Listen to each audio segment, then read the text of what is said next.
Hello, you are currently listening to WRUW FM 91.1 Cleveland. Welcome to A Different Drum, where the more you love music, the more music you love. I'm your host, Matt Hook. Today it is my pleasure to be joined by a frequent guest on A Different Drum, ambient composer Tony Clark. Thank you so much for joining me today.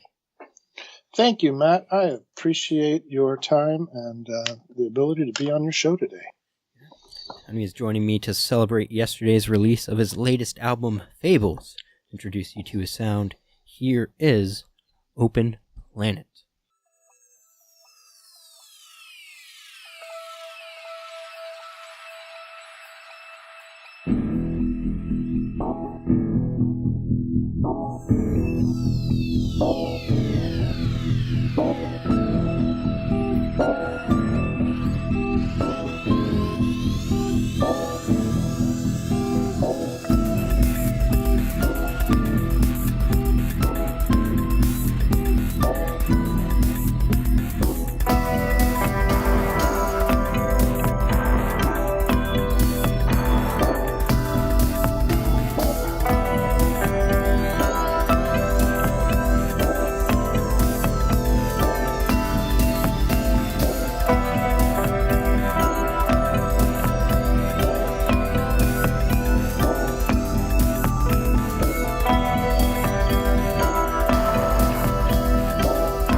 Alright, so that song you just heard was Renaissance Open Planet, latest album, Fables. Today, I'm joined by Renaissance himself, Tony Clark. Just realized I made a mistake when I was attributing that, because this album, unlike all of your other previous projects, is actually under your own name of Anthony Clark. Why'd you make that change? Yeah, it is. It's. I think this was the album that I decided to kind of put myself forward in the mix, I guess one could say. Sort of like, you know, the title being Fables, about the stories, and I was thinking about, you know, what's behind the stories, and whether, you know, was the creator of the stories or the people who told you the stories when you were young. There was always like something behind the stories that kind of created the stories. And I realized that music is at least the type of music I create is a journey of a story, and so I thought this might be the time to come forward a bit, and also just over time the name Renaissance has had a few challenges behind it, and this was an opportunity to kind of move around those challenges and just put it out as my name. So now actually the website is also rebranding to simply anthonyclarkmusic.com, which might be a little less of a hurdle for some people to locate. So a couple of reasons in there, actually, a couple. So, like, what were some of the challenges that you experienced with the old name, Renaissance? First off was the spelling of it, because when you say Renaissance, you think of like Renaissance, the time period, or Renaissance festivals or things like that. But actually, my spelling of Renaissance was different than the more accepted spelling of Renaissance. And then also pronouncing it, I found many people, when they saw it in writing, might mispronounce it into Renascence. That was very common. I often would hear someone refer to it as Renascence. So yeah, those are just as as a media thing, wanting to simplify and make it easier for people to pronounce and spell, and also it's it was hard to get across, especially on radio interviews and shows. When they say, what's your website, and I would have to spell out RenascenceMusic.com, which was always a bit of a hurdle. And then, of course, I would have to spell it again. But and I just found it was like, and my name was available, which I was surprised, because there's actually a lot of Anthony Clarks out there, but I was able to get Anthony Clark Music as a domain. So the website's the same. It's absolutely the same. You can find it either way. But now the new URL, anthonyclarkmusic.com, points back to the Renaissance Music website. Now, besides the name change, there's also a lot of sonic changes in this album for you, where, like, for example, that last track, it's a bit darker than a lot of your previous work. Can you talk a little bit about that? Yeah, this album was a big shift in processes for me. The biggest process change was collaboration. This album, I wanted to work with other musicians.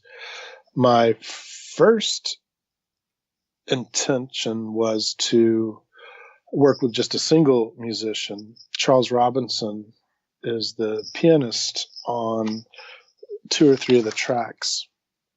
And I was thinking the whole album was going to be just him and myself working through each of the songs. But, timelines changed and things like that.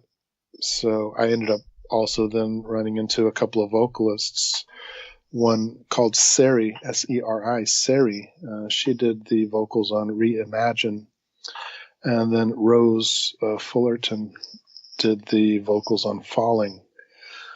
So that was a departure, a big one. Was working in collaboration with other musicians. And then just through the production of it, there was a lot of people who, helped in sequencing the album, working on certain names on songs and the mastering of the album. As to, that track being a little dark, that one is, the music tends to just kind of create itself. I don't know if maybe when that piece was being created, I was in a darker mental state. Life can throw you some pretty crazy curveballs from time to time. But, then you get to a song like Reimagine or the last track, Lullaby, where they're much more kind of quiet, contemplative type songs. Yeah, it's definitely got a wide variety of moods on the album. So it wasn't an intentional choice to try to change your sound at the same time as changing your name? No, it wasn't. I think that the album just kind of evolved into what it was. Also the album has organic. Reimagine has, acoustic guitar playing on it. That song that you just played, Open Planet, has a lot of electric guitar going on. You got those harmonics there with the electric, I noticed. Yeah. And then there's, scrubbings of the string, of the electric string, the big E string. So it was just, it was more of a lot of experimenting. I think myself, I'm still looking for what my sound is, if there is such a thing. I have a feeling my next album is going to be completely different than this album. I think it would be fun if somebody would just point out one of the songs and say, hey, that's your sound. Go make a lot of music that sounds like that. But, it's very different from Millennia, and very different from, the Music Uniquely Yours album. So, yeah, and the name change, no, that was literally just as I was doing interviews and talking with people about the album, just the continual kind of struggle with the name Renaissance. It was like, why don't I just name it myself as myself? Yeah.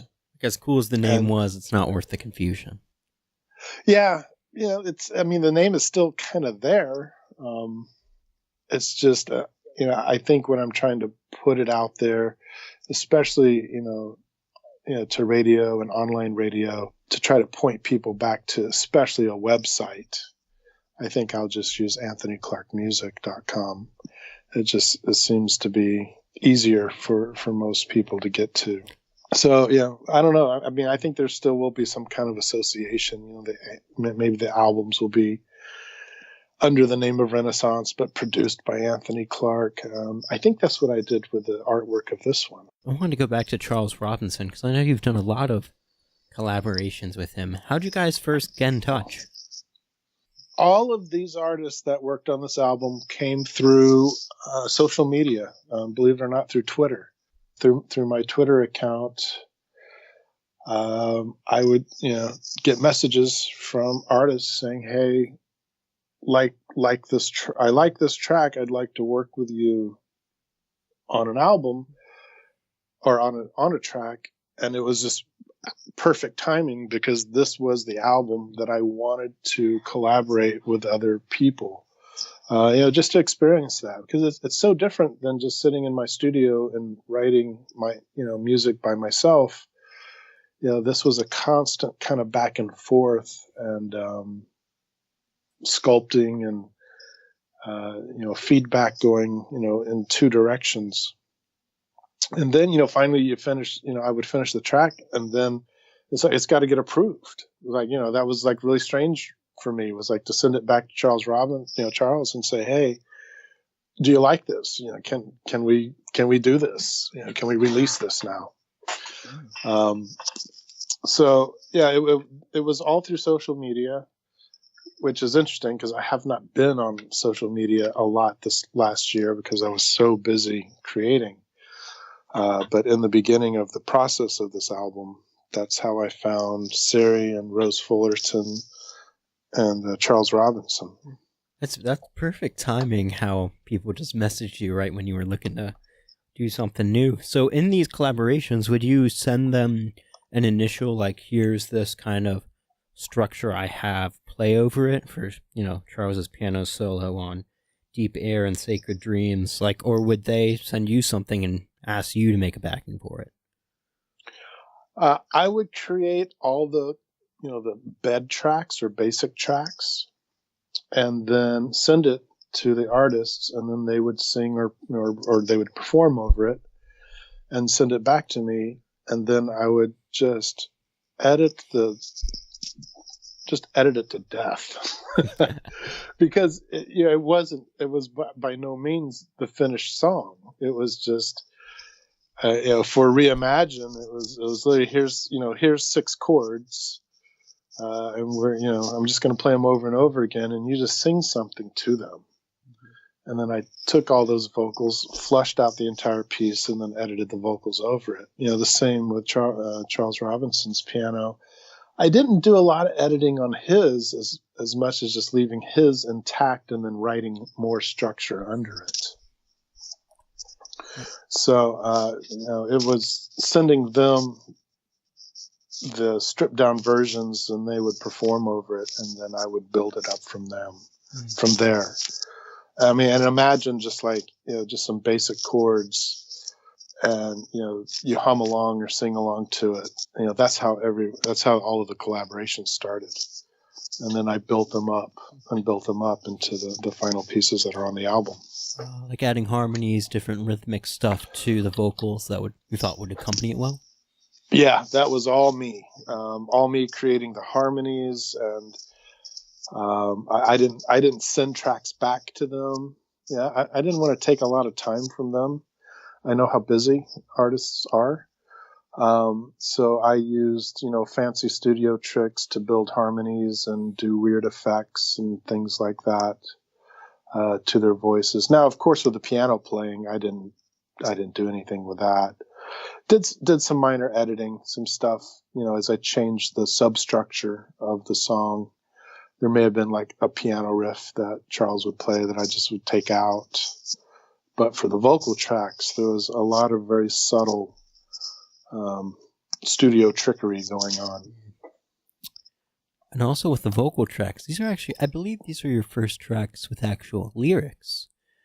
Were these things that they would write or with input from you? Would you collaborate on the lyrics, or would you just say, hey, you're the singer, write the lyrics how you see fit?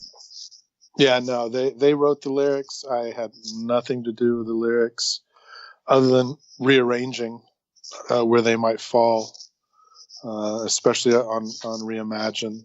That was a lot of rearranging things.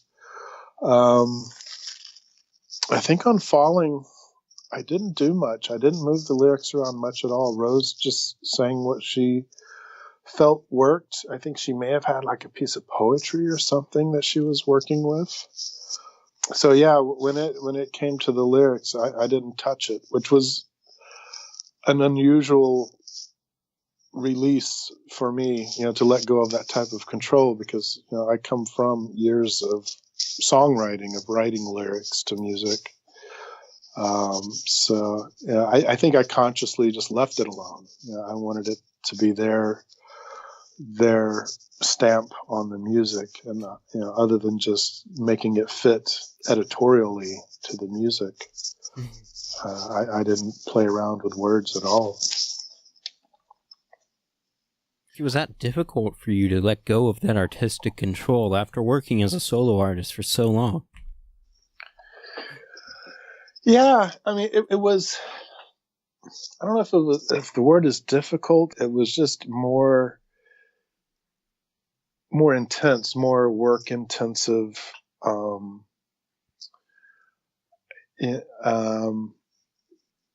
Just a different experience altogether.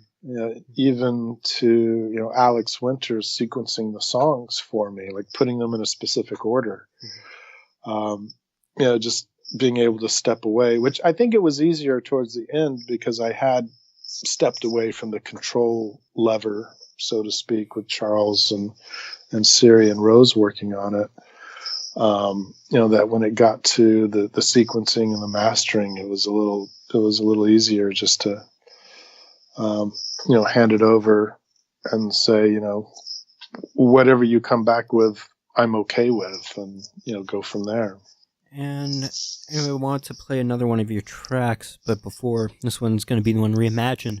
But I want you to maybe talk us through what levels of editing went into this, because you said this is the one where you had to change the vocals very drastically. This was a lot of moving of puzzle pieces. Siri sent back, a lot of vocals that were, non words, oohs and ahs and things like that. And there was, a lot of vocals that just didn't get onto this track. I could probably do 3 different tracks just from her vocals, which I don't know, that might be an idea for another project. So, I structured the song by placing what she gave me kind of in the pockets where I felt they should go. And then, used some tuning tools to create harmonies to her. And then did some weird little, trickery. There's one point in the song where she holds a note, but it kind of trills upward. Mm-hmm. And, she didn't perform it like that. I put some strange effects on it and played around with a tuning program that kind of made it trill. It's very subtle, though. I didn't want anything I did to the vocals just to be, slap you in the face and go, what in the world was that? So, it was as subtle as I could make it. But, with Reimagine, it was a lot of moving puzzle pieces into the right place to make the picture evolve. Gotcha. So now let's listen to Reimagine so we can hear.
Alright, so that song you just heard was Reimagine by Tony Clark, Sari the artist on vocals. Yeah, and that track, that synthesizer bed that's underneath it all, that's all that she had to work with. after the vocals had been sent back to me was when the piano was added, the guitar was added, the drum machine was added. All she performed to was those synthesizer bed tracks. As I revisited it right there, I realized that she did an amazing job considering what she had to work with. Because that track, there's so many layers, like the acoustic guitar, the percussion. It'd be weird to imagine it as just that synth track and then her vocals. Yeah, that's how it began. It was just that synth track and her singing a lot of different just improvisations over it. And then I, built it up from there. So since we talked a bit about the specifics of several songs, I want to talk a bit more big picture. So this album, Fables, like you said that it was especially challenging for you, and I'm just wondering, why was that? Was it because you wanted every song to fit this specific theme of Fables, or because of all these collaborations? Yeah, because of the collaborations. In the old days, you would all come together in a studio and, work off each other's energy as a band or whatever. And how I do it, Charles was in Saudi Arabia at certain points. And, the kind of the timing of it, sending something out, waiting for something to come back, not being face to face, it was very different for me, at least, because whenever I had, worked with other artists previously, it had always been in a face to face environment, in a recording studio. So, that was the, more of the challenge behind the experience. And it was fun to do because it was a different way of doing things. It wasn't just me, hitting a key on the keyboard with a, evolving synth sound that, just made up the entire track. It had to be worked on a little harder. And Fables was actually a shortening of the album. The original title was called Fables of the Reconstruction, which I can't even remember where that originally came from, quite honestly. As I tried to just keep things more simple and simplify, I landed just to shorten it down to Fables. And I realized that everything was fitting well together because I had all these storytellers that I was working with, whether they be musicians or the album sequencer or, the special thanks I have in there to Zach and Anthony. They gave me a lot of feedback on the music. So, even they were helping tell the story of the music. So it made sense to shorten it down to Fables. And then, in the artwork, you see this kind of machinery inside the artwork, and that kind of points to that, the machinery, like in a clock. You see the clock, the face of the clock, the hands move. It tells you the time, but once you open the clock, you see everything underneath that actually makes it function. And just like with the Fables and the stories, the bedtime stories and things like that were told to us when we were young. There was something behind them. Often the stories were about moralities and right and wrong and things like that, trying to teach a lesson. Some sort of moral lesson, or more general, like a myth, trying to explain something about the world. Right. But it would be underneath this story about fairies and frogs and princesses and things like this. So that's how the titling came about, and it just started to make more and more sense as more storytellers got involved in the project. I know all fables usually have some sort of a moral lesson, and is there a moral lesson underpinning this project?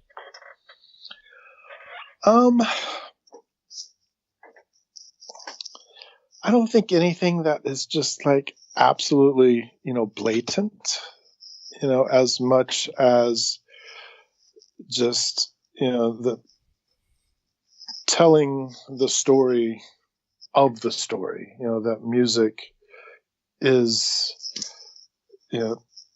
is telling a story of some kind. Even if it doesn't have words, it'll relate to an individual in a certain way that will remind them of something or help them achieve something, either be it relaxation or sleep or energy or working out or something like that. It's motivating the listener to have a reaction, which is a lot of what stories today, whether they be fables from 100 years ago or stories that are in the movies today, which a lot are just reenactments of those. Yeah, I think someone said there's only seven storylines in movies. Like that Joseph Campbell hero's journey, and you see in so many movies. Yeah. So that's, if anything is underpinning it, is that there is a story to it. Not that it tells a story from A to Z, but it kind of helps the listener almost imagine or reimagine their own story, as it were. Teaching them some type of action or lesson or something like that. I guess that's one of the things that's so beautiful about music, is that it's a story, and the listener knows the story, but they get to make up what it's about. Yeah. And even with music that is lyrically driven, someone could be singing about a stone in the river, and to the listener, it could be a stone in the river for real, or it could be a song about the challenges of, the currents of time, that bashes against them or something like that. It's, you get into the meaning, well, what did they mean? Well, a lot of artists will say, it doesn't matter what it means to me. It's what it means to you, as the listener. And is that the approach you take? That it doesn't matter what, any of these songs on Fables mean to yourself, but it really matters what impact it gets on whoever's listening to it. Yes, absolutely. I've always had this thought process of when I'm creating music, it's for me in the sense that I'm creating what I would like to hear, but at the end of the day, it's for somebody else, and that's, I think, where a lot of musicians get caught up, and it can be difficult for a musician to get their music released because it's not exactly what they want it to be. It's not perfect. It's not this. It's not that. But at the end of the day, for me at least, I sit there and I think, well, the music's not for me. It's for you to listen to. It's for whoever listens to it to listen to it. So it's doing no good sitting here in my studio on my hard drive, taking up space when it needs to be out there for someone to consume. It's almost like a conduit system. The music comes from somewhere, funnels through me, my fingers into some form, and then it leaves and goes out to you to listen to. And that's I think that's at least my purpose for music, is it's for the listener. I mean, otherwise, who's it for? Is it for your dog who's sitting there while you're making music? It's like, I guess a lot of people just sit and make music in their room and it never goes anywhere. That's kind of a sad thing, because there's a story in there. Getting back to stories and fables, there's a story in there, and it should be told.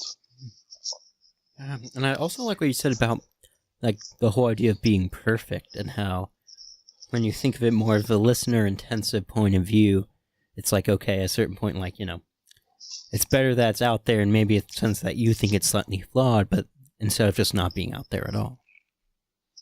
Yeah, because as the artist, you're always going to see something wrong with it, and it's as an independent artist, I don't think we can make it just absolutely perfect. I mean, otherwise we'll be working on it forever and ever and ever until we get bored with it and just move on to something else, and it never gets released. But don't get me wrong. I listen to it now and I think, that was too loud. This should have had more reverb. But at the end of the day, I've moved. I've got to move on. I want to be able to put out as much music as I possibly can, in the span of life that I have allowed to me. So I can't get hung up on, this one song, which is why I make very hard deadlines, which are always going to be on an equinox or a solstice. That way I've got a deadline that I have to meet, ready or not, it's gonna go out there. Someone once said a mix is never finished, it's only surrendered. And I think that's very true in an artist's world. Oh yeah, same thing for writing. Like you're always like, I could change that one paragraph to make it sound better, but at some point it has to be out there. As a writer, you have a deadline. Yeah. You've got a book that's got to be released. You've got a news story that's it's got to make the publication. Yeah. Now you try to make it palatable. You make sure there's no misspellings and nothing's just horribly wrong with it. But and it's interesting. It's a great kind of comparison to writing the written word. Very similar in that you've got to get it down, get it on paper, get it as good as it can be, and then you got to get it out. You got to push it out because you have something else you need to work on. Especially in my field, journalism, the paper is going to come out that Friday, whether your article is in or not. So you better have it at the best condition it can be. And so you artificially create that yourself through these, like releasing everything on equinoxes. Yeah, it gives me a hard date to shoot for and to organize from, because if you know when something has to be completed, then you can kind of backtrack the timeline to decide when things need to be done. If the mastering, which is the last bit of the production of it, is going to take 2 weeks, and it's going to take 2 weeks, and you've got a year to put out an album, then you've got 50 weeks. And how many songs, how many weeks per song do you have? So it turns into almost like a formula of production. Forces you to be disciplined and kind of do it every day or every week kind of thing, which if you don't have a deadline, you can just kind of get lazy with it and just be like, oh, well, I don't really have to get this done by any specific point, so it doesn't matter if I don't work on it. Yeah, exactly. But flip the coin over, it's definitely important to take some downtime. That's right. Now that this album is done, it's buttoned up, it's released, it is releasing. Yeah, well, that's not true. I've been writing a lot of music before a completely different style of project, but not, I haven't been writing, for my own project. So, I'm in downtime right now from that, but it won't last long because I'm either going to have to hit a summer solstice or a fall timeline. Although I don't know, I might wait until next year. I don't know what I want to do yet. I have an idea, but it would be so very different. It would be neoclassical, which would just be so different from anything else I've done. Why neoclassical? And would you be doing this with a string quartet, or what would your medium be? I've been procuring very, very fine, high-end samples of strings and horns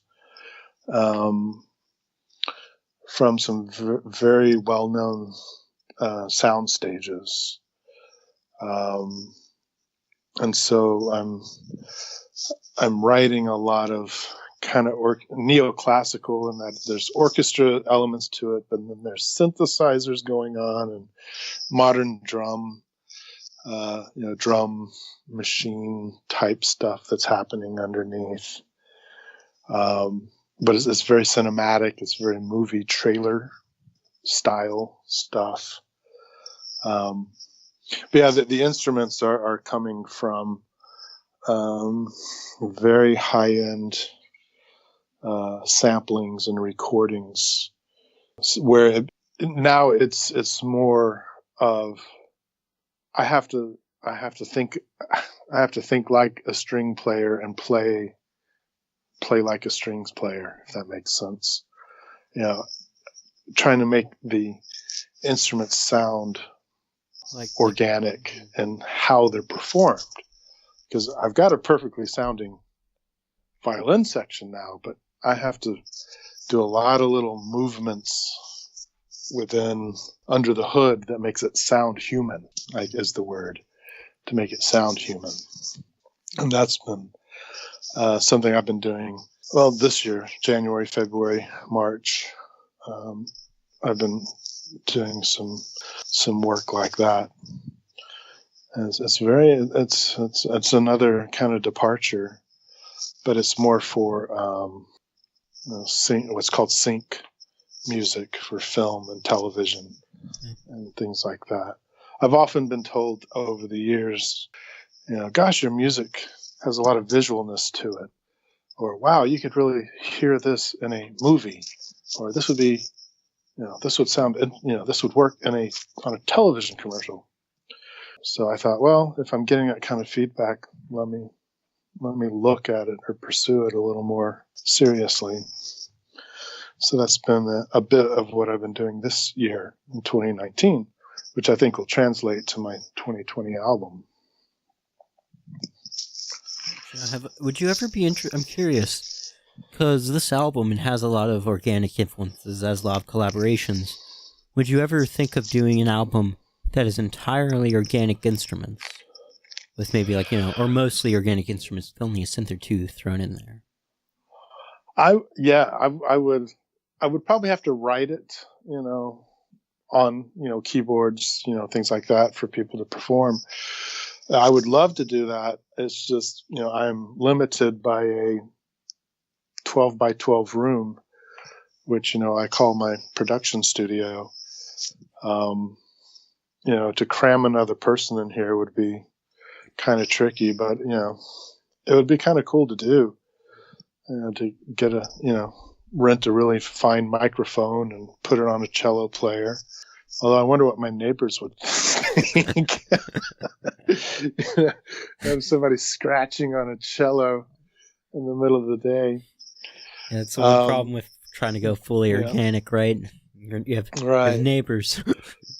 Yeah. But yeah, I think, the greatest compliment would be if, let's say I scored a 2.5 minute piece, for a film theme, and it was of quality that, the film producer said, this is really good and we have budget.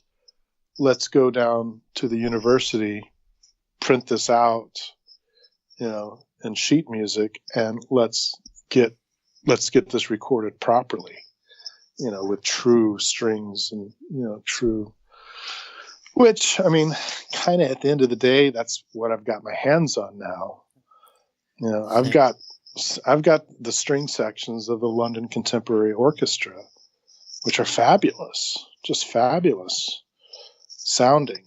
But what I have to learn to do is, play it human, like a human would.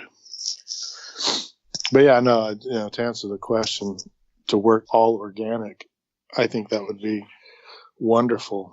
But I think I'm a little limited in that capacity. Thing I want to ask you, I noticed that in a lot of the Facebook promos for this album, you had a lot of quotes from the Prince Frog, that Brothers Grimm story. What significance does that story have, and why did you decide to use it? It's a classic fable. You know, it was just that. It was a classic fable. It's been written and rewritten again.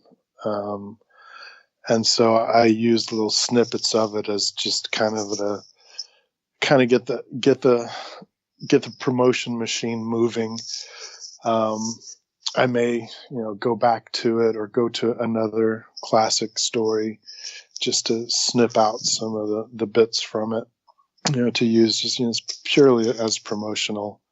Because, people get tired of, hey, I've got a new album. Go listen, go buy it. That gets a little boring for people. But if you get into telling a story, people are really into that. People love to hear stories, even hear stories about the artist. And that's far more interesting to a consumer than, just a post that says, hey, here's my new album, go buy it. So it's promotion trickery.